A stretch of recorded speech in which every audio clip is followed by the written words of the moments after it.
Bonsoir à toutes et à tous, bienvenue à ce rendez-vous assez spécial sur ESAE Télévision. Depuis jeudi dernier au Bénin, une affaire de vente en ligne de faux médicaments secoue la République de sources policières.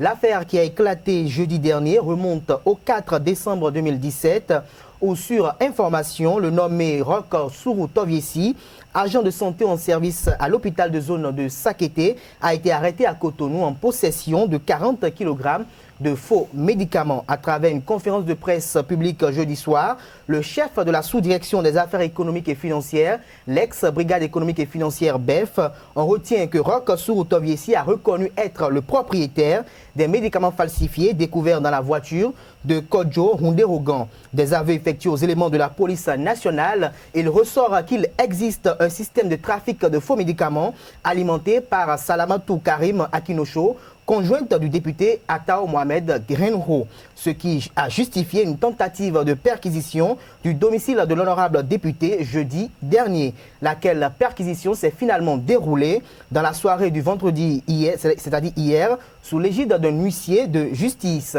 À l'issue de cette opération, une importante quantité de médicaments falsifiés a été découverte au domicile de l'élu de la 15e circonscription électorale du Bénin. Dans l'opinion publique nationale et internationale, les commentaires et les opinions sont divergents. D'aucuns fustigent la thèse d'acharnement, de chasse aux sorcières contre le député Atao, membre de la minorité parlementaire. Chez d'autres, c'est le paradoxe et n'y voit aucune ombre de l'exécutif dans ce dossier.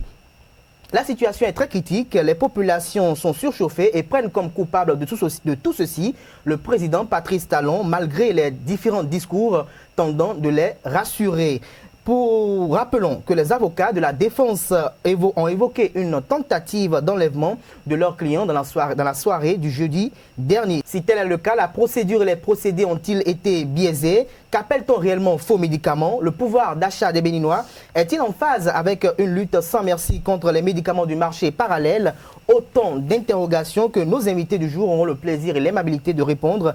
Il s'agit entre autres de Alain Orula. Alain Orula, bonsoir. Bonjour, vous êtes avocat à la cour, vous êtes accompagné également à côté de vous, juste à côté de vous, nous avons Dr Falilou Adebor. Docteur, bonsoir. Bonjour. Vous êtes pharmacien, vous êtes directeur du groupement d'achat des pharmacies et officines du Bénin. Et à côté de vous, le troisième invité, il s'agit de Robin Akrambessi. Robin, bonsoir. Bonsoir, monsieur. Merci d'avoir également accepté notre invitation. Vous êtes le président de la Voix des consommateurs du Bénin.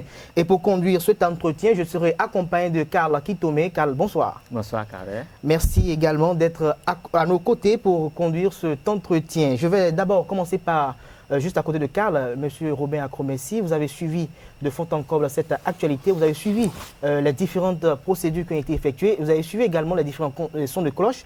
Alors, en tant que citoyen, déjà en tant que consommateur, quel a été votre état d'âme? Merci. Je pense que notre République est en train de nous offrir un certain film, quitte à voir si le chef bandit mourra au bout du film.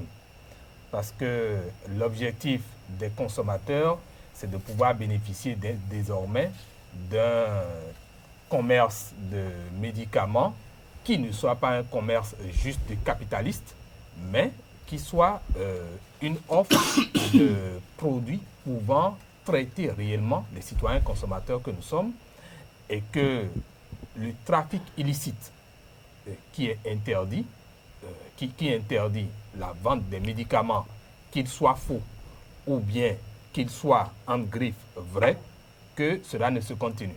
Pour la simple raison que la loi 2007-21 portant protection du consommateur prévoit en son article 11 que la vente ou la prestation de services, la vente d'un bien, bien entendu, ou la prestation de services, doit respecter un certain nombre de normes.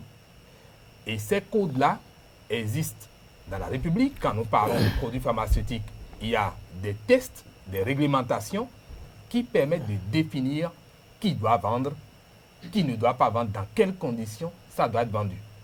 Parce que les médicaments, comme l'ont appelé les Grecs au début, c'est pharmacon, ça veut dire du poison. Et cela ne peut pas être manipulé par n'importe qui. Et à partir de ce moment, si l'État, pendant près de 60 ans, est resté inepte par rapport à ce trafic-là et que c'est en 2017 qu'on semble se réveiller, nous disons c'est tant mieux si on veut vraiment éradiquer le mal. Maintenant, les questions politiques, laissons les politiciens apprécier, mais pour nous, citoyens consommateurs, nous ne nous attendons pas simplement à ce qu'on arrête quelqu'un, mais que réellement le secteur soit assaini, apuré. Avant de peut-être de revenir à l'avocat à la cour qui va peut-être se prononcer sur la procédure, je vais quand même interroger le pharmacien et le directeur du groupement d'achat des pharmacies officines du Bénin de savoir les faux médicaments en réalité, c'est quoi?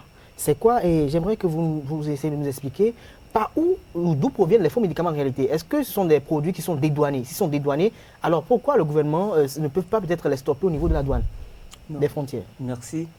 Nous définissons par faux médicaments tout médicament qui n'est pas dans des circuits régulièrement autorisés. C'est ça qu'on entend par faux médicaments. Parce que si nous mettons dans les définitions de définir la qualité du produit, et nous n'allons pas rendre service à nos populations. Parce que nous sommes quand même une société où, en majorité, analphabète, parce que dans d'autres pays, dans les pays comme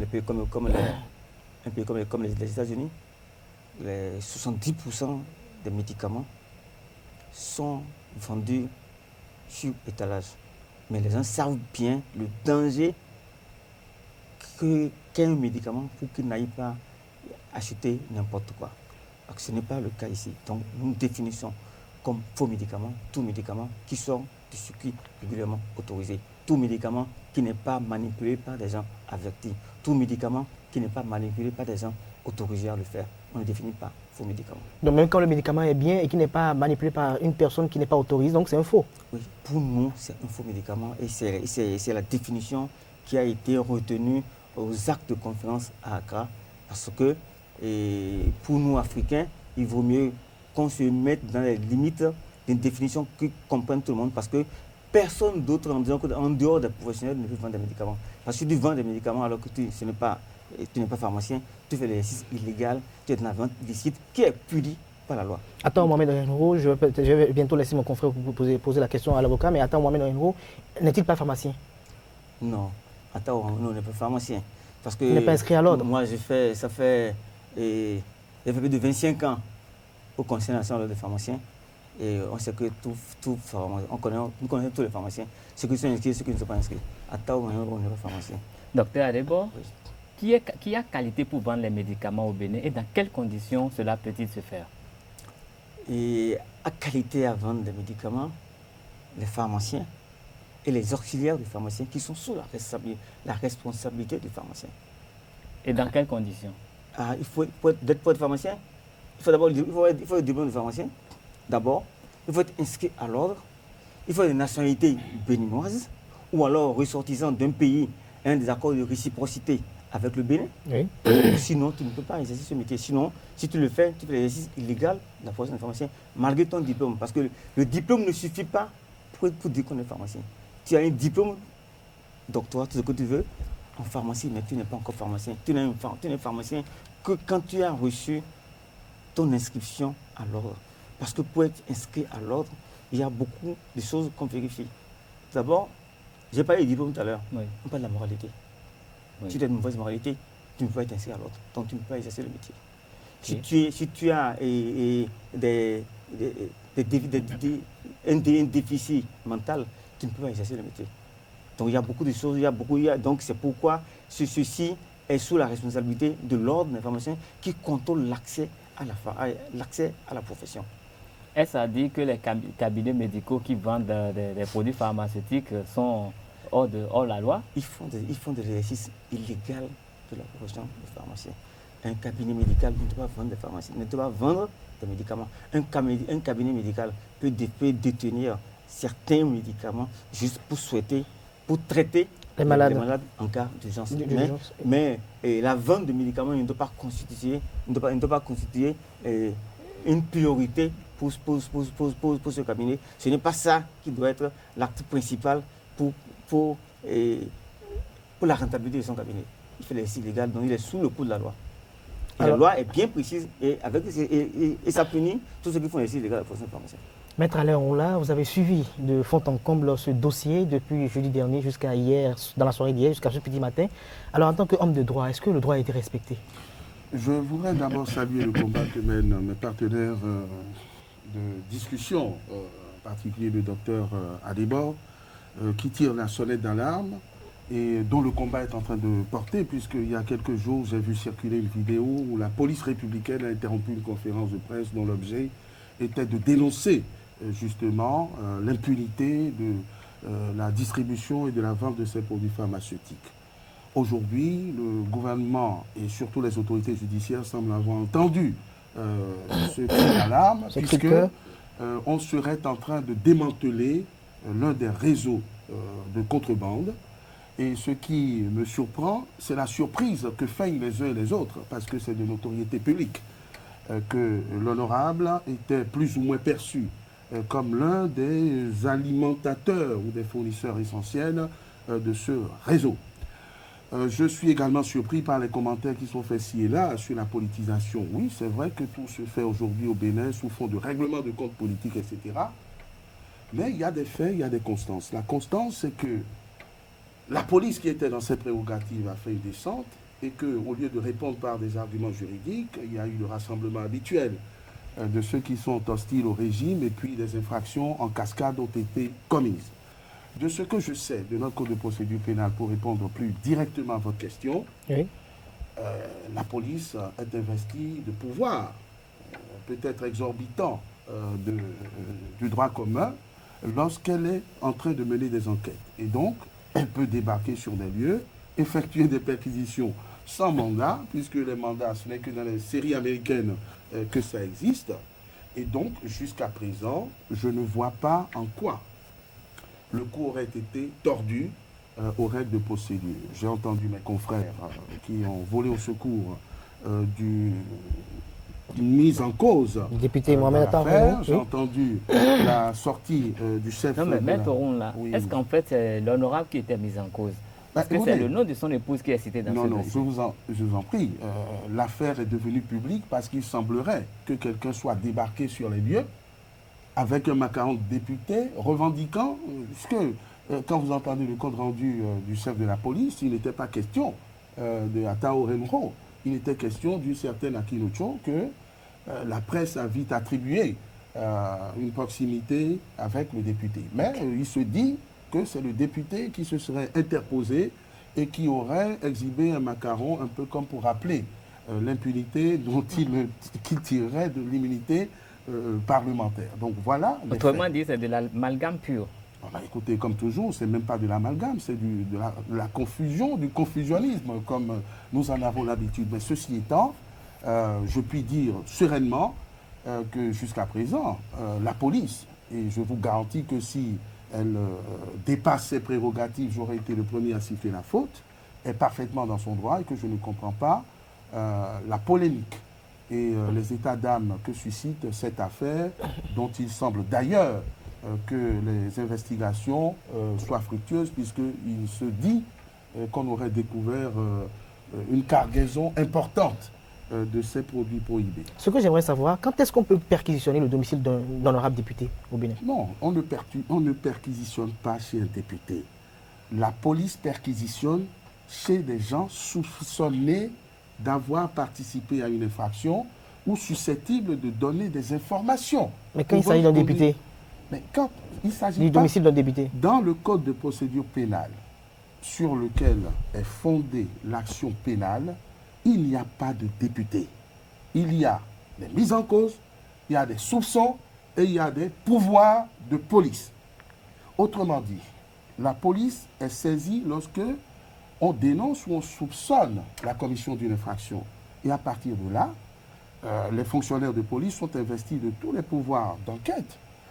Écoutez, si on doit demander l'autorisation à un citoyen qui détient par exemple l'arme qui vient de servir dans la commission d'un crime, est-ce qu'on peut être efficace? Donc ce n'est pas chez le député qu'on va. On va chez quelqu'un qui est susceptible d'apporter des éclairages à l'enquête qui est en train d'être menée.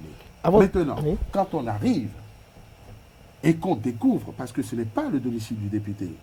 On dit que c'est un entrepôt, en tout cas c'est une maison, et on est parti pour quelqu'un d'autre que chez le député, que c'est lui qui se serait invité dans le débat.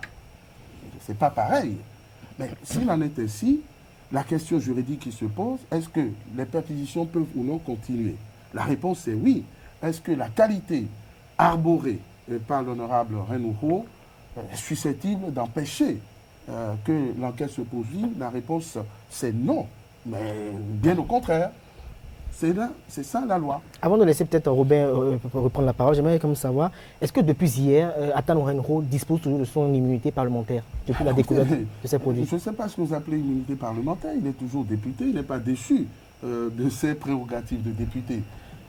Donc oui, il reste honorable. Moi, je suis bien tenté de demander à M. Akrombessi comment il a apprécié que d'autres députés et d'autres personnalités que nous respectons dans ce pays, qui sont censés quand même protéger la population, se soient invités dans ce débat et de la façon dont ils l'ont fait. Je crois que votre question en elle-même contient déjà la réponse, puisque vous avez dit que c'est des gens qui sont censés protéger les populations. Mais est-ce que depuis que nous dénonçons, que nous montons au créneau par rapport à cette question de l'empoisonnement collectif et public des citoyens consommateurs que nous sommes, est-ce que vous avez jamais vu un député dire il faut soutenir cette cause? On n'a jamais vu l'Assemblée nationale, la représentation nationale se prononcer par rapport à cette question pour dire eh bien, il faut mettre fin à cette situation, ce désastre. Parce que, vous savez, nous avons eu la chance d'aller au CNHU où nous avons visité les insuffisants rénaux. Nous les avons assistés par rapport à un certain nombre de combats où le plateau technique ne le permettait plus de les soigner. Pour obtenir la prise en charge de l'État en tant qu'insuffisant rénal, eh bien, la négociation peut durer 1 à 2 ans. Et en une seule année, pour vos soins, il vous faut un minimum de 20 millions de francs CFA. Quel est le Béninois, quel que soit son business, qui puisse s'offrir aisément 20 millions, qu'il soit en train de se soigner en attendant que l'État prenne le relais, sans être sûr que la prise en charge sera évidente. Et donc, en principe, c'est des questions sur lesquelles les députés, sans distinction aucune, devraient très tôt se prononcer. Nous avons vu beaucoup de tests qui ont été pris, des tests de loi qui ont été pris à l'Assemblée. Mais est-ce que vous voyez les questions prioritaires des citoyens consommateurs? Mais en fait, on se rend compte que c'est des gens qui ont une corporation qu'il faut protéger. Tant que c'est eux qui sont menacés, ils se soutiennent. Mais quand c'est nous, les citoyens consommateurs, qui sommes menacés, nous ne voyons personne. C'est la triste réalité. Non, mais vous saviez depuis que l'honorable Atan Ourenro était quand même proche de ce business et vous défendez les consommateurs. Est-ce qu'avant que ça n'éclate comme ça, vous avez déjà fait une action pour interpeller les différentes démarches que vous avez effectuées? Nous avons écrit aux députés par plusieurs fois. Et quelle a été leur réponse? Non, ça ne répond jamais. Je vous ai dit, quand ça ne réagit pas. Mais il n'y a pas que les écrits. Il y a nos sorties, il y a les marches que nous avons organisées. Il y a les actions publiques que nous faisons tous les jours. Il y a les émissions que nous faisons tous les jours. Vous savez, notre peuple a un sérieux problème d'éducation. Et il faut commencer par crever les abcès au bon moment et au bon endroit. Observez bien lorsque vous êtes en circulation. Oui. Les gens qui sont en véhicule ne laissent jamais passer les enfants piétons. Quand bien même ces enfants se retrouvent sur la bande de passage pour piétons. Ça veut dire quoi? Ça veut dire qu'on n'a aucun respect pour son vis-à-vis. On est intolérant? Qui plus est, non, ce n'est pas de l'intolérance. Je m'excuse, ce n'est pas de l'intolérance. Mais là, on n'a aucun respect. De sorte que même les personnes âgées se font faucher sur ces bandes de passage pour piétons. Mais à partir du moment où aucun dirigeant, aucun représentant de la nation ne se préoccupe de ces problèmes, ne vous attendez pas à ce qu'il se fasse toucher. Vous avez vu le siège qui devrait les abriter, ceux dans lesquels on a investi des dizaines de milliards. Est-ce que vous avez vu ce siège construit? C'est la preuve même qu'on peut être sur une branche et scier soi-même la branche sur laquelle on est assise. sans oublier qu'eux-mêmes consomment aussi les médicaments. Et vous savez, nous, on a vécu une expérience la dernière fois. Lorsque on devait faire la conférence de presse pour dénoncer pour la fois dernière cette situation, comme par malheur ou par heure, on s'est retrouvé à devoir payer des médicaments en pharmacie.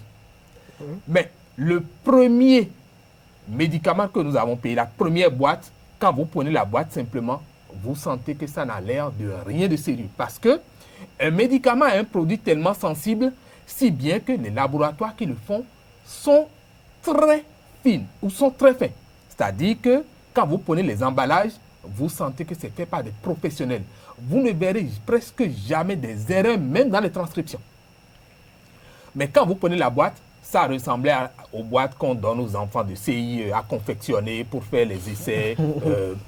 Et donc, partie de cette boîte, je me suis dit, mais attention, ça veut dire que si déjà l'emballage présente cet aspect, le contenu peut ne pas être sérieux. Et à partir de là, on a commencé par faire le tour d'un certain nombre de pharmacies. Mais on a été surpris. Mais quand on a fini tout ça, on a pris environ 4 médicaments comme ça, du même nom, principe actif. Les laboratoires étaient parfois différents. Mais dans 2 pharmacies, on a remarqué que c'était les mêmes laboratoires, même type d'emballage. Et nous sommes allés voir le médecin pour lui dire, voilà monsieur le médecin, vous nous avez prescrit une ordonnance, voilà les médicaments que nous avons faits, c'est la cueillette, et bien choisissez dedans. Mais il était embarrassé. Finalement, il dit, bon, celui que je peux choisir, vous voyez bien, c'est celui-là. Ça veut dire quoi? Tous les jours, nous sommes empoisonnés par des produits. Et dans ces conditions, je dis, c'est de moralité, c'est d'éthique en principe que les députés se prononcent sur cette question et légifèrent pour que le quidam qui tomberait encore dans ces travers soit sanctionné avec la dernière rigueur. Mais quand vous parlez de députés, vous parlez de politique, et vous avez vu le jeudi dernier les acteurs politiques, les personnalités politiques qui ont volé au secours de Attao Mohamed Renouho dans la soirée du jeudi dernier, les populations également qui se sont révoltées. Avec cela, est-ce que vous êtes sûr que le peuple béninois est réellement prêt à lutter vraiment contre les faux médicaments, les médicaments du marché parallèle? C'est une question très pertinente que vous avez posée. Le peuple lui-même, est-ce qu'il est prêt? Mais qui a élu les députés? C'est ce peuple. C'est ce peuple. C'est ce peuple qui estime que pour qu'on vienne lui offrir la pitance, eh bien, il faut voter pour celui qui brille, qui donne l'apparence de vous écouter. Et c'est dommage. Parce que si ce peuple ne prend pas conscience, ne renoue pas avec lui-même pour se dire ce que je dois faire doit être réfléchi. Les dirigeants que je dois avoir désormais, c'est des dirigeants qui doivent refléter la morale, l'éthique. Qu'est-ce que le monsieur fait? Qu'est-ce que chacun des députés que nous avons, qu'est-ce qu'ils font avant qu'on les choisisse? Si la moralité, voilà par exemple des critères qu'ils doivent définir avant que quelqu'un même ne soit candidat à la députation. Ça, il faut toiletter la loi fondamentale du Bénin. Bon, il paraît que toiletter, ce n'est pas le terme très bien. Maître Alain Roula va peut-être rebondir sur la question. Mais il faut effectivement avoir des tests qui reflètent un certain rang intellectuel, un certain niveau intellectuel. Parce que vous savez, les autres peuples nous observent. Les députés représentent toutes les couches de la société. Mais bien sûr. Et donc, il faut bien que désormais, ce soit plus sur la moralité et l'éthique qu'on désigne les gens plutôt que simplement sur peut-être des diplômes ou bien l'argent qu'on a. À vous entendre parler, on a l'impression que l'incident du jeudi apporte quand même de l'eau à votre moulin. Mais vous savez, nous pensons que toutes les personnes qui doivent être mises aux arrêts, je ne sais pas si le député a été mis aux arrêts pour vente de faux médicaments, il faudrait que la justice puisse nous l'expliquer. Mais je dis toutes les personnes qui pourraient être mises hors d'état de nuire, parce que c'est de la nuisance aux populations que de leur servir des faux médicaments. Donc, les directeurs des offices chargés des médicaments au niveau des services publics, les responsables au niveau des cordons douaniers, les autorités qui donnent l'agrément pour qu'on puisse importer ces produits, eh bien, tout cela, on doit faire la traçabilité. Et toutes les personnes concernées doivent être interpellées. Comme ça, je crois que ça va taire les quiproquos de questions politiques. Eh bien, on aura su que le président de la République il veut vraiment nettoyer l'écurie et que c'est un nettoyage propre. En toute objectivité, mais docteur Falilou Adebo, cette affaire Atta Renouho fait ressortir ce dossier relatif à la vente ou la commercialisation des faux médicaments en République du Bénin. Nous apprenons, et il est quand même assez avéré de constater qu'il y a beaucoup de pharmacies ou d'officines qui s'approvisionnent dans le marché parallèle. Mais au niveau des différents ordres des pharmaciens du Bénin, puisque aujourd'hui, paraîtrait-il qu'il y en a 2, est-ce que les combats sont menés pour réellement combattre ces pharmaciens qui quand même s'approvisionnent dans le marché parallèle et qui encouragent les populations à dire que ce qui est vendu dans les pharmacies est également ce qui est à Adjingoulé? Oui, je pense que notre secteur est l'un des secteurs les plus réglementés. Le plus réglementé, mais il y a beaucoup de problèmes, Oui, apparemment. je dis les plus réglementés. Maintenant, il faut que ces textes de loi soient réellement respectés Et mis en application. et appliqués par ceux qui doivent le faire. Je voudrais dire que le médicament est un produit particulier et on doit faire très attention. On ne doit pas permettre à n'importe qui de le manipuler. Et c'est ce que les tests disent. Aujourd'hui, à quoi nous assistons? Personne ne peut vendre des médicaments si ce médicament n'est pas déjà autorisé. Tout médicament commercialisé au Bénin est un médicament qui est règlement enregistré.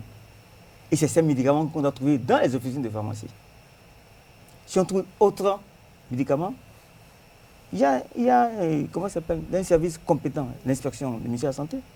Il y a la commission tarifaire qui est composée du ministre du Commerce, du ministre de la Santé, des représentants des pharmaciens qui sont en mesure d'aller faire des investigations pour situer les responsabilités. C'est ça que nous voulons que cela se fasse. Malheureusement, ce n'est pas le cas. Parce que je dis toujours, dans notre profession, il y a des gens qui sont au-dessus de la loi. Il y a des gens qu'on ne peut pas toucher. Et tant que ce sera comme ça...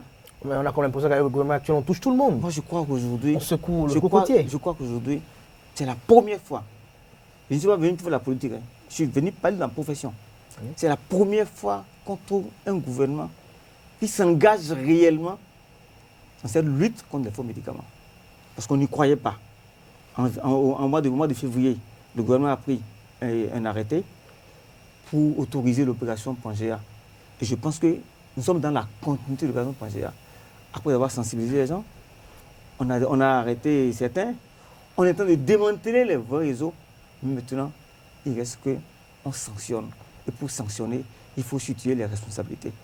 Et à vous entendre, on constate que vous êtes un tant soit peu satisfait des différentes réformes engagées par le gouvernement du président Patrice Talon dans la lutte contre les faux médicaments. Mais est-ce qu'aujourd'hui nous sommes réellement prêts pour lutter, pour bannir les faux médicaments? Parce que les pharmacies ne sont pas en nombre suffisant. Les quelques-unes qu'il y en a, il y en a d'autres dont les conditions ne sont pas les mieux indiquées. En ce moment-là, vous parlez de toute une politique pharmaceutique qui doit être mise en place. Mais est-ce que la politique des pharmacies ne doit pas être mise en place d'abord et être bien stable avant de penser quand même à l'éradication des faux médicaments, des médicaments dits falsifiés? Les faux médicaments ne sont pas arrivés par hasard.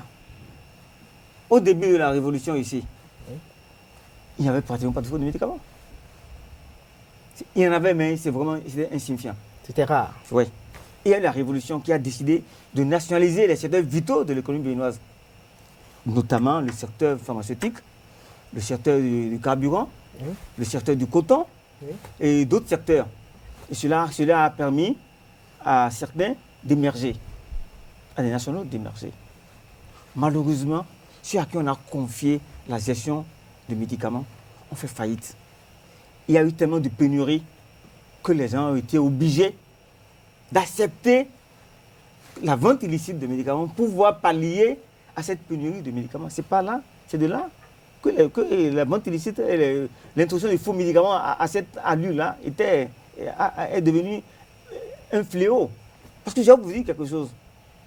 Je connais quelqu'un, oui, avant l'indépendance, qui travaillait à l'hôpital de Porto-Novo comme infirmier. Il a vendu de la pénicilline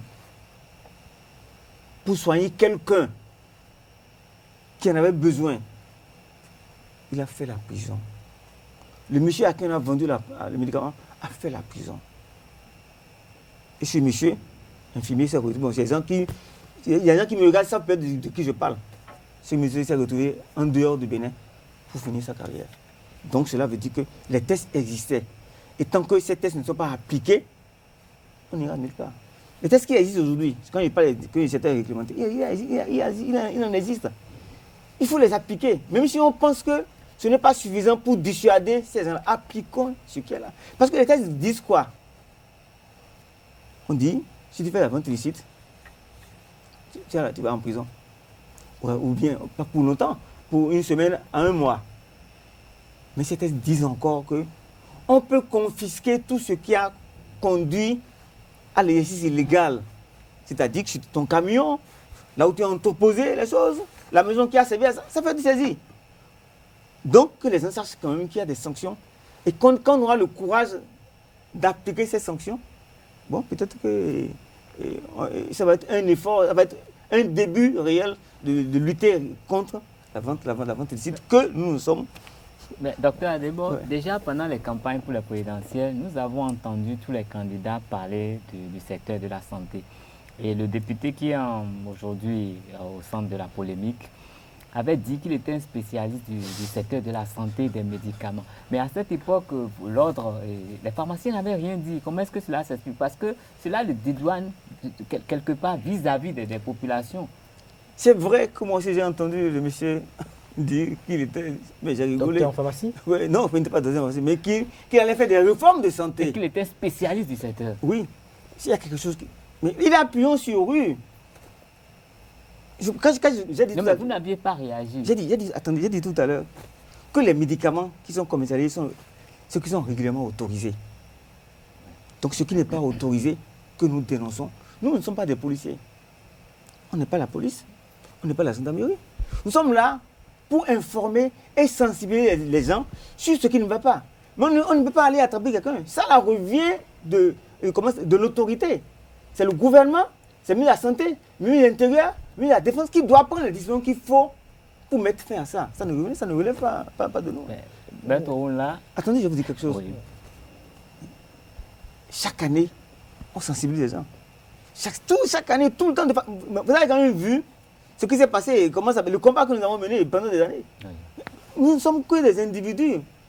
On n'a pas le pouvoir. Est-ce à dire que les différents gouvernements qui sont succédés n'ont pas été conscients de l'enjeu de la vente des faux médicaments?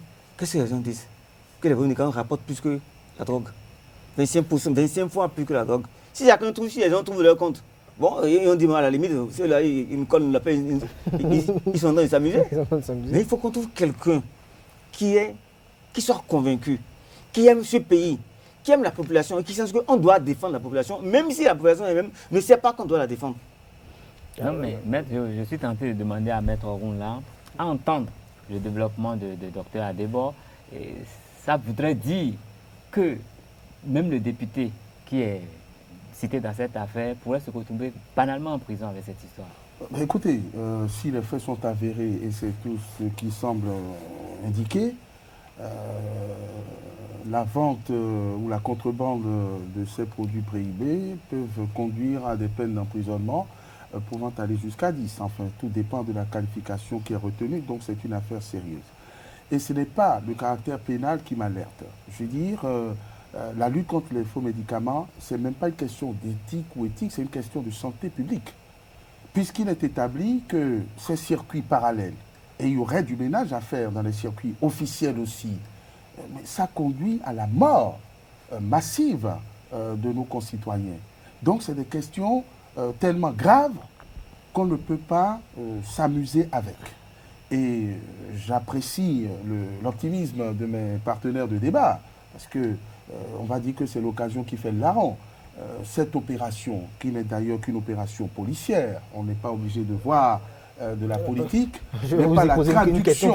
n'est pas nécessairement la traduction d'une volonté du gouvernement qui l'a proclamé, et même le docteur Atao aussi l'a proclamé, de lutter contre la contrebande sous toutes ses formes. Je suis persuadé que la police a été actionnée, puisque les faits existent et sont connus de tous depuis des décennies, et les auteurs aussi a été actionné parce qu'il fallait lui faire le faire taire. Je crois que le député était devenu un peu plus turbulent et plus critique vis-à-vis du régime en place. Exactement.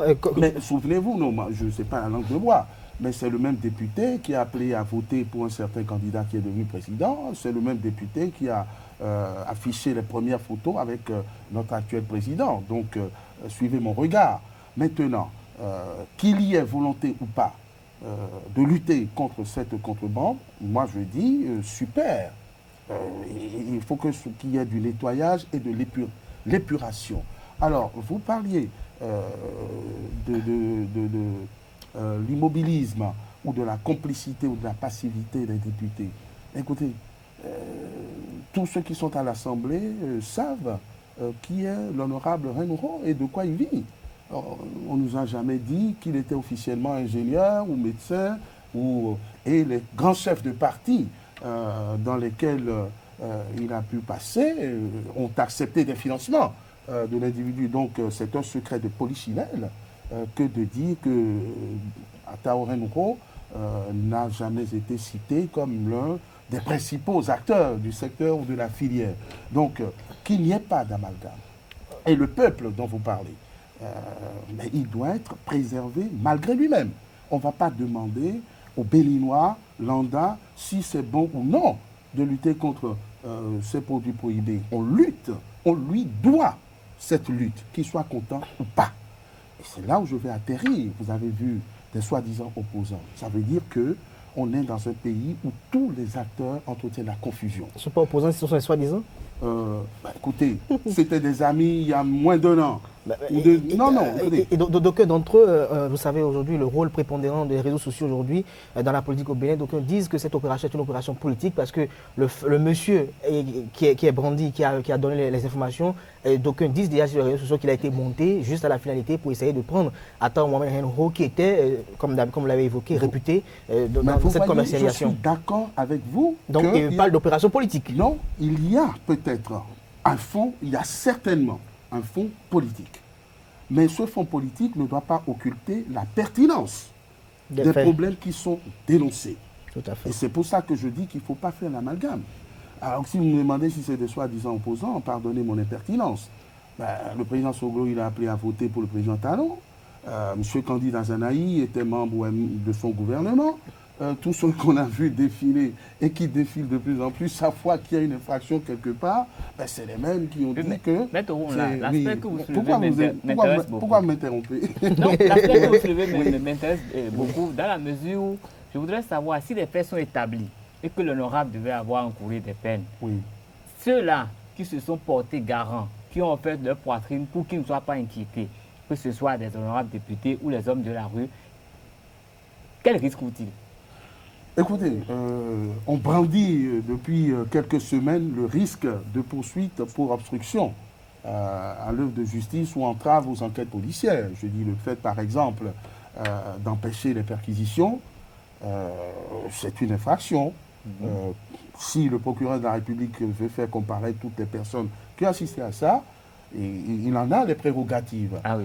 Le fait de rameuter du monde. C'est un autre feuilleton. Non. Il faut qu'on redevienne sérieux dans ce pays. C'est-à-dire, vous savez, moi, je n'ai pas de parti pris. Il faut qu'on soit sérieux.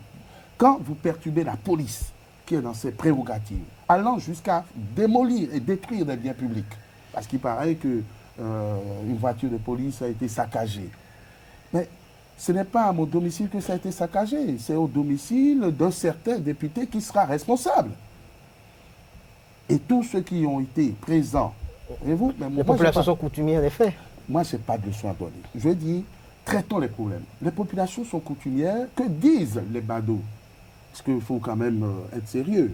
J'ai vu les vidéos circuler. Bon, ce n'est pas forcément des fonctionnaires de catégorie A qui étaient sur place. Mais ils disent que c'est le seul qui construit, je ne sais pas moi... Qui empêche l'inondation dans les rues, etc. Qui les entretient financièrement. L'immédiateté, dans la proximité, parce que c'est de cette manière que nos dirigeants, nos hommes politiques, ont montré les limites de leur efficacité. Et ça, c'est une responsabilité partagée par tous, qu'ils soient au pouvoir ou ailleurs. Et donc, les populations réagissent de manière épidermique comme on s'est servi de leur réaction épidermique et infantile pour organiser des élections et pour faire croire à la plupart de ces grands enfants qui se disent nos représentants qu'avec un tel, c'est mieux parce qu'il a l'argent, parce que, etc., et qui descendent aujourd'hui. Donc moi, je voudrais, en dépit des dommages collatéraux et des arrière-pensées plutôt vraies que faux, plutôt vraies que fausses, pardon, que ce soit l'occasion pour les pharmaciens, pour les associations de consommateurs et pour tous ceux qui aiment ce pays et les populations de ce pays, d'enfoncer le clou pour qu'il y ait une purification, une épuration dans ce secteur dont tous les députés savent et ceux qui poursuivent aujourd'hui savent que celui qui est mis en cause n'est pas étranger. Comme dirait, moi, c'est un adage fond. La tortue qui est allée à la guerre et qui a reçu un coup de flèche dans le cou, on dit, on se connaît, quoi. Il dit, c'est quelqu'un qui me connaît. Donc voilà, et on actionne. Donc, mais moi, je voudrais que les choses se fassent plus sérieusement, plus rigoureusement, plus systématiquement, qu'elles soient fondées sur l'impératif devoir de préserver la santé publique et qu'on ne permette plus à n'importe qui de parler n'importe comment pour dire oui, c'est ce que nos grands-parents prenaient, c'est ceci, c'est cela, alors qu'il s'agit de véritables poisons. C'est déjà un poison quand ça passe par les bons circuits, parce qu'il y aurait des choses à dire sur les laboratoires, les circuits de distribution de ces produits pharmaceutiques, surtout ceux qu'on déverse sur nos marchés et qui sont bien généralement... on parlera. Oui, non, c'est pour le dire après. Il y a déjà à dire sur ce que nous trouvons dans nos officines. C'est déjà pas très propre d'ailleurs. Moi, je connais un peu mieux la France, un peu les États-Unis. Vous savez, les pharmaciens ne sont pas toujours attentifs à ce qui se passe dans leur officine. Ils font de grandes et longues études très difficiles pour ne devenir que des commerçants. Donc, c'est déjà pas évident quand les activités sont légalement et rigoureusement menées. A fortiori, lorsque c'est en vrac et que ces poisons légaux sont dans des mains qui ne sont pas forcément expertes. Donc moi je pense qu'il faut faire un travail plus percutant, plus pertinent de sensibilisation, un travail de responsabilisation et de moralisation, par exemple, par ceux dont c'est le métier et qui nous font la démonstration permanente de leur intérêt pour tout sauf pour le médicament.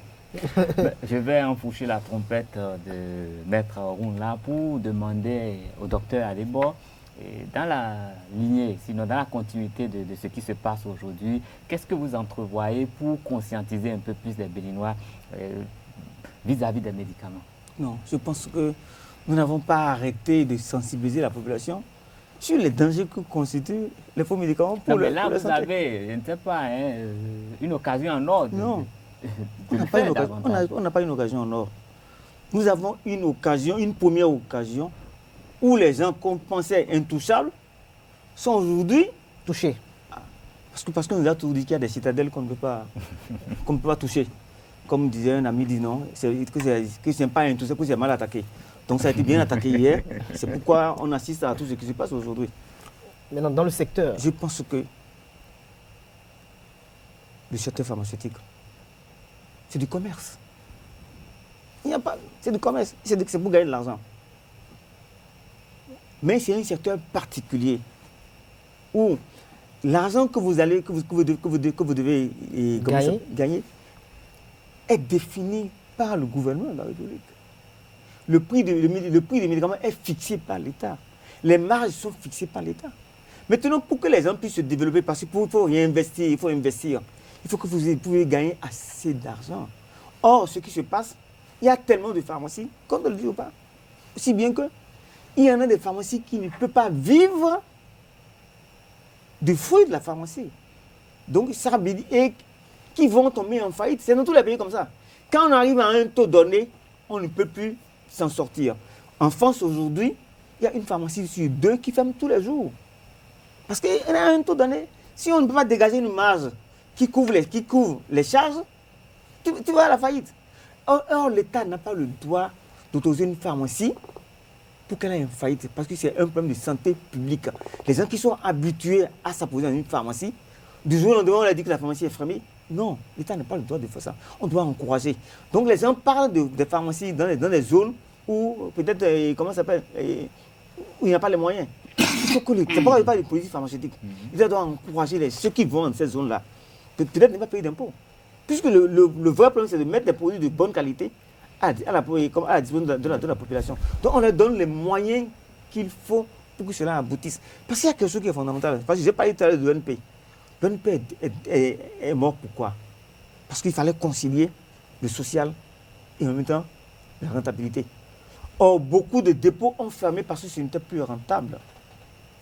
Donc, on doit tenir compte de tous ces paramètres. Maintenant, moi, je vais dire à mes confrères les pharmaciens, nous pouvons parler de faux médicaments sans faire le ménage chez nous-mêmes. On doit le faire. Et pour le faire, l'autorité doit nous aider. Pour le faire, on a une commission de discipline qui est bloquée parce qu'il y a 2 ordres. Qui est bloquée parce qu'il y a des gens qui sont intouchables, qui ont été attaqués. Quand le jour où on va arriver à ça là, ça va être un début de solution pour qu'on puisse mettre à la disposition de la population des médicaments de bonne qualité, parce que le pharmacien lui-même sait que s'il fait n'importe quoi, les sanctions sont là et qu'on peut lui appliquer, quel que soit son statut.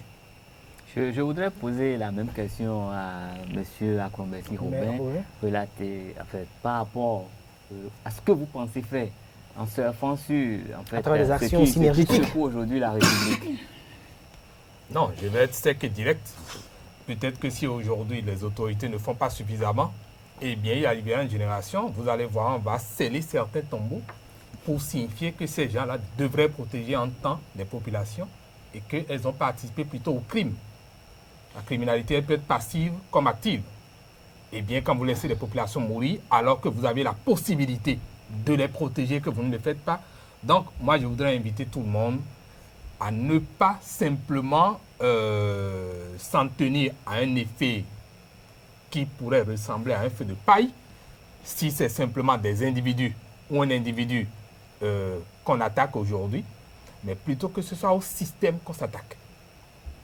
De sorte que plus jamais quelqu'un n'ose dans ce pays faire encore ce genre de trafic. Et je dis, les plus grands criminels, c'est entre griffes l'élite de notre pays. Parce que c'est ces gens-là qui se retrouvent à des postes sensibles au niveau de l'administration, qui sont supposés contrôler. Parce que je vais vous dire, quand on fait recours toujours à la loi 2007-21 portant protection du consommateur, de l'article 24 jusqu'à l'article 27, il est prévu que tout produit qui rentre sur le territoire doit être enregistré, contrôlé. Et qu'un certificat de mise sur le marché doit être délivré. Ça veut dire qu'il y a tout un process pour sécuriser la santé des citoyens consommateurs. Mais tous ces cadres qui sont payés par les taxes que nous payons, par les impôts que nous payons, ces cadres font quoi? Est-ce qu'ils font le boulot pour lequel ils sont payés? À partir du moment où le ministère de la Santé, qui est supposé être dans un contrôle permanent, qui est supposé éduquer les consommateurs, qui est supposé tout faire pour que les pharmacies, les dépôts soient disponibles dans tous les coins pour que, tout en tenant compte de la viabilité économique de ces pharmacies, que le citoyen consommateur puisse y avoir accès. Vous savez, il se pose un autre phénomène aujourd'hui. Lequel? Vous allez dans les pharmacies, vous trouvez un produit, par exemple, qui se retrouve à 200 francs plus cher ou 500 francs plus cher dans une autre pharmacie. Ça, docteur, vous vous retrouvez avec des pharmacies où les gens semblent avoir de la prééminence la pharmacie semble avoir de la prééminence sur toutes les autres, et c'est bizarrement là que les produits coûtent le plus cher. Parce que leur positionnement et leur visibilité fait en sorte que tout le monde fait recours. Mais quand l'État se tait, quand l'État observe et ne fait rien pour protéger le consommateur, ça veut dire que quelque part, on ne fait pas encore bien son boulot. Et si on a donné un coup d'épée dans la fourmilière à Dantokpa, si on est en train de s'attaquer à un entrepôt, parce que pour cela, je considère que c'est ça aujourd'hui, on s'est attaqué à un entrepôt qui appartient peut-être à quelqu'un de très puissant auparavant, eh bien, c'est un bon début. Mais nous disons, c'est le système qui nous préoccupe. il faut démanteler entièrement le système. Si on ne le fait pas, c'est que nous, on va se dire, en fait, c'était juste un coup d'épée dans l'eau. Alors, au niveau des différentes associations de consommateurs du Bénin, quelles sont les actions synergétiques que vous comptez mener quand même, peut-être en collaboration également avec les pharmaciens et peut-être avec les juristes, pour essayer quand même de lutter efficacement contre la commercialisation de ces médicaments au Bénin? Des actions, il y en a des tas, des tonnes que nous avons dans notre planning, mais on ne pourrait jamais réussir ces actions-là sans vous. Donc, je voudrais dire, si vous continuez de nous offrir des plateaux aussi gratuits comme ceux-ci, si lorsque nous voulons faire des interviews, nous voulons faire des conférences. Si, parce que je n'ai rien payé pour venir ici aujourd'hui. Et donc, si vous nous offrez de pouvoir faire des conférences de presse, si vous nous permettez de faire des conférences de presse sans que nous n'ayons à rien payer, eh bien, cette pression permanente de la communauté que nous constituons, qui défendons les bonnes causes, eh bien, ça vous permettra, vous consommateurs, nous consommateurs, d'avoir des meilleurs résultats parce que la seule chose qui paye, c'est la pression sur les dirigeants. Il n'y a rien d'autre qui paye. Lorsque vous vous taisez, eh bien, c'est silence radio ou silence plateau, on tourne. Puisque vous en parlez, nous aurons peut-être le temps, les jours à venir, de vous inviter également pour parler, peut-être pour opiner sur la commercialisation d'autres produits dans d'autres secteurs. Mais je vais quand même tenter de demander à Dr Faliou Adeba aujourd'hui, au niveau, maintenant que la lutte est véritablement enclenchée, est-ce qu'il n'est pas temps d'enclencher au niveau également des pharmaciens l'unification des prix dans les pharmacies? Est-ce qu'il n'est pas temps aussi d'enclencher les différentes réformes au niveau du secteur pharmaceutique pour que les deux puissent avoir la même finalité au même moment? J'avais dit tout à l'heure que le prix du médicament est fixé par le gouvernement. Donc le prix doit être le même aussi bien à Porto-Novo qu'à Natetengo. S'il y a des différences de prix d'une pharmacie à l'autre, il faut que les pharmacies justifient pourquoi il y a ces différences de prix. C'est pourquoi il dit tout à l'heure qu'il y a une inspection commune, ministère du Commerce, ministère de la Santé et des représentants des pharmaciens qui peuvent aller faire des investigations et demander aux pharmaciens pourquoi il y a cette différence de prix. Parce qu'il y a deux possibilités. Ce qui à quoi on assiste aujourd'hui, c'est qu'il y a beaucoup de laboratoires, parce que les génériques arrivent, baissent les prix. Quand ils baissent les prix, il faut répercuter ces prix-là. Pour répercuter, il y a toute une procédure pour répercuter. Le problème, c'est qu'il baisse les prix, il faut qu'il puisse faire un avoir sur les prix qu'il a déjà pratiqués. Parce que tu ne peux pas demander à un pharmacien d'acheter un produit à 100 francs et de le vendre à 50 francs. Donc, soit le labo est prêt à tout de suite à faire l'avoir, ou alors on attend que les gens finissent de vendre le stock au prix 100 avant de commencer par pratiquer le prix 50. Donc, il y a tout un processus pour faire, mais malheureusement, on se rend compte que ceux qui le font, ce n'est pas leur métier. Ils ne sont pas qualifiés pour faire, mais les gens veulent appliquer le pouvoir. On veut exercer le pouvoir et on fait n'importe quoi. C'est ça qui fait qu'on arrive à trouver dans les pharmacies des prix différents. Mais ça, là, il y a des sanctions qui sont prévues pour ça. Parce que, en dehors des tests, on dit que, comme qui réglemente le secteur, il y a aussi la loi 90-005 du 15 mai qui parle des conditions du commerce, qui fixe tout ça là. Donc, si on respecte les tests, je pense que... mais je ne finirai pas toujours par demander à mes confrères pharmaciens d'être sérieux. Il ne faut pas qu'on les mêle à cette histoire de faux médicaments. Il ne faut pas qu'on les mette à cette histoire de vente illicite. Parce que si on est mêlé, on n'est plus crédible. Quand on parle, les gens ne nous écoutent plus. Alors, Maître Alain Roula, est-ce qu'il n'est pas temps aujourd'hui qu'au niveau des avocats, ou peut-être de l'ordre des avocats, nous assistons peut-être à un sursaut patriotique pour accompagner les différents acteurs, que ce soit les pharmaciens, les associations de consommateurs et bien d'autres, pour l'effectivité de cette lutte? Le sursaut patriotique n'est pas l'apanage des avocats. Et je ne connais pas qui en manque de patriotisme, même si ce n'est pas notre vocation première. En tout cas, je connais un certain nombre de confrères, dont j'ai la prétention de faire partie, qui jouent leur partition. Chaque fois qu'ils peuvent accompagner de tels moments, on le fait. Et la justice joue aussi sa partition. Je dois vous rappeler qu'il y a quelques semaines, dans le cadre des CAS, on a raflé un certain nombre de compatriotes dans les marchés qui ont été détenus, qui ont été jugés, toujours pour la vente de ces produits prohibés.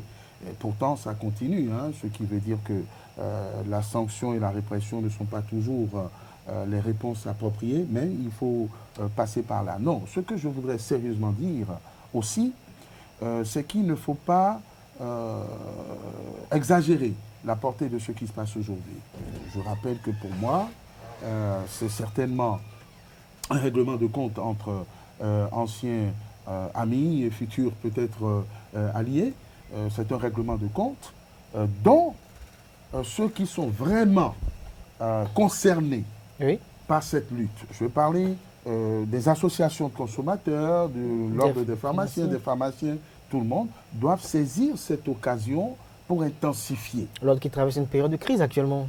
Oui, mais ils n'ont qu'à faire le ménage dans leur sein et aller à quelque chose qui permette quand même d'être crédible lorsqu'on veut donner des leçons. Parce que l'impératif de santé publique doit être au-dessus de tous les intérêts partisans et pécuniaires que nos amis privilégient. Mais malheureusement, oui.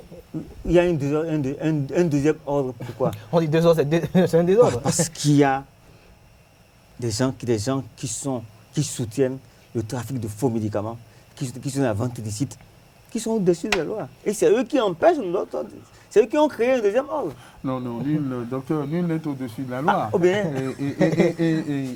Et pour avoir déjà échangé avec vous sur un certain nombre de questions, la justice ne cautionne pas cela. Quand vous n'amenez pas un problème en justice, il n'y a pas de dilatoire. Donc c'est parce que le mur est lézardé que on donne l'impression d'un dilatoire. Mais je vous assure que nos partenaires magistrats font ce qu'ils peuvent pour régler les problèmes et que si les partis pour établir leur dilatoire, justice, on n'y peut rien. Mais ce qui est important pour moi, c'est que vous devez profiter de cette opportunité pour donner plus de couleur, plus d'éclat à vos actions pour un partenariat qui n'a jamais fonctionné. Tiens, par exemple, l'Ordre des pharmaciens ou l'aile que vous dirigez pourrait très bien soutenir des associations pour aller vers des méthodes et des moyens de sensibilisation plus pertinents. On a combattu avec les consommateurs. Et de mettre de la pression, non seulement sur les pouvoirs publics, mais de sensibiliser avec de gros moyens les populations, nos compatriotes, aux dangers que représente, par exemple, et notamment la consommation. Il y a un ministre qui m'a dit que le fait de parler de faux médicaments au Bénin, que ce n'est pas une bonne image pour notre pays à l'extérieur. Ben oui, puisqu'il y a eu l'appel de Cotonou. Ça c'est son avis à lui. Ouais. Il s'agit de l'avis de nos autres citoyens consommateurs et on en parlera tout le temps. Oui. Alors, Maître Alain Oula, parlez-nous un peu des enjeux de l'immunité parlementaire. On ne peut pas parler d'enjeux de l'immunité parlementaire. Il y a la Constitution qui pose le principe de l'immunité du député. Mais c'est une immunité pour sa liberté d'expression dans l'hémicycle. Schématiquement, c'est ainsi. Et c'est une immunité pour éviter des règlements de compte politique ou pour empêcher que le député soit perturbé dans l'exercice de son mandat.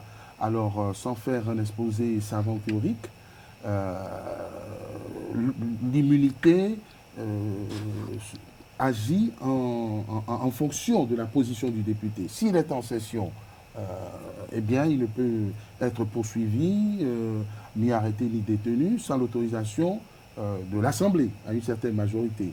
Quand c'est hors session, il faut l'autorisation du bureau de l'Assemblée pour qu'il soit détenu. Et dans tous les cas de figure, l'Assemblée peut lever, n'est-ce pas, peut empêcher que la détention ou la poursuite se fasse. Je ne veux pas faire un exposé savant. Mais ce qui est plus important à retenir, c'est que l'immunité, ce n'est pas l'impunité. Ça ne veut pas dire... Alors, quand est-ce que le député perd l'immunité? Ça ne veut pas dire, il faut que les gens le comprennent. Ça ne veut pas dire que le député ne peut être poursuivi ou détenu à l'occasion d'infractions commises dans sa vie civile. Et dans tous les cas de flagrance, comme c'est le cas actuellement, les poursuites peuvent et doivent s'opérer sans qu'on ait besoin de recourir à une quelconque formalité. Le texte est très bien clair, c'est l'article 90 de notre Constitution, je crois. En cas de flagrant délit, on n'a pas besoin de recourir à cette formalité. Et même si le mis en cause est dans un mandat parlementaire, il peut être poursuivi. Donc le seul recours, c'est que l'Assemblée se réunisse et vote à une majorité qualifiée la suspension ou l'arrêt de ces poursuites. Voilà le seul recours qui resterait.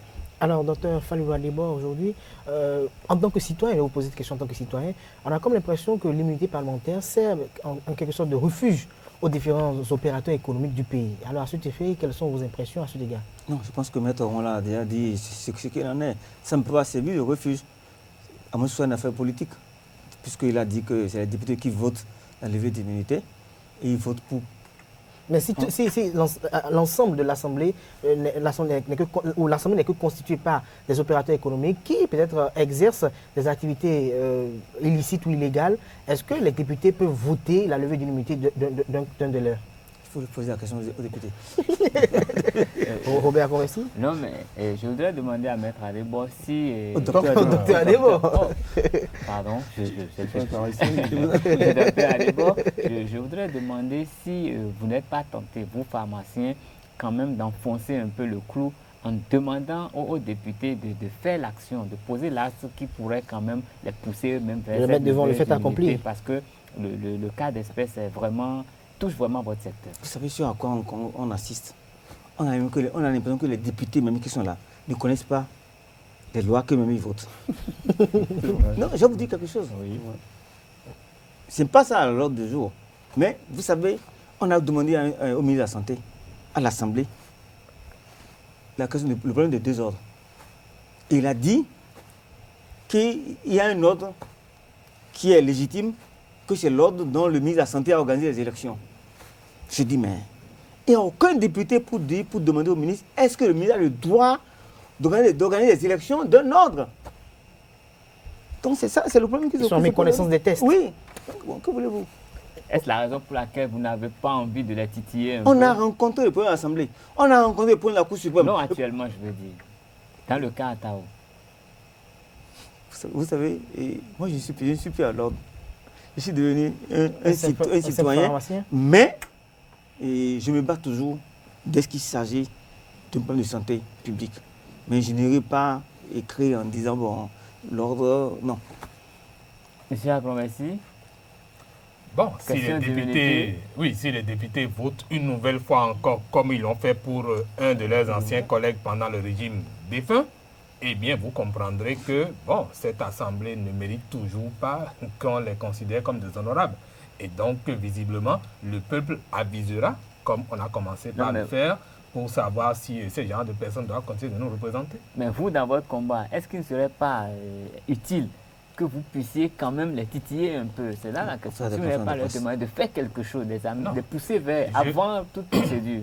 Non, vous savez, il faudrait attendre que la justice puisse dire, bon, le député a commis une infraction et peut-être que la justice aurait dit, il faudrait que l'Assemblée lève l'immunité pour que nous sachions est-ce qu'il faut demander au député de le faire ou de ne pas le faire. Mais tant que la justice n'aura rien, ne se serait pas prononcée de façon claire sur la question, je crois que l'on ne peut pas se précipiter parce que est-ce qu'il ne reprocherait quelque chose par le procureur ou par un juge? Oui. Je pense que la polémique n'est pas utile puisque la question ne devrait pas se poser. Nous sommes dans un cas de flagrant délit et donc si les autorités de poursuite veulent enclencher les poursuites, elles n'ont pas besoin que le Parlement se prononce sur la question. Merci à vous Alain Orula, merci à vous Dr Falilou Adibor, merci également à Robert Akombessi. Je rappelle que Alain Orula est avocat à la Cour, Dr Falilou Adibor il est pharmacien, docteur et directeur du groupement d'achat des pharmacies et officines du Bénin. Le président Robert Akombessi est président de l'association La Voix des consommateurs. J'ai conduit cet entretien avec mon confrère Karl Kitome. Mesdames et messieurs, c'est la fin de cette émission sur ESAE TV. On retiendra que pour commercialiser ou pour vendre des médicaments au Bénin, il faut forcément être pharmacien. Il faut avoir les diplômes adéquats qui sont régis par les tests qui régissent le secteur pharmaceutique et qu'il faut être de nationalité forcément béninoise ou d'avoir des accords de réciprocité avec le Bénin. Et que l'opération qui a été effectuée sur le député Atao Mohamed Renouho est une opération policière et non une opération à but politique. Mesdames et messieurs, c'est la fin de cet entretien. Merci de nous avoir suivis, merci pour l'attention et bon week-end à vous.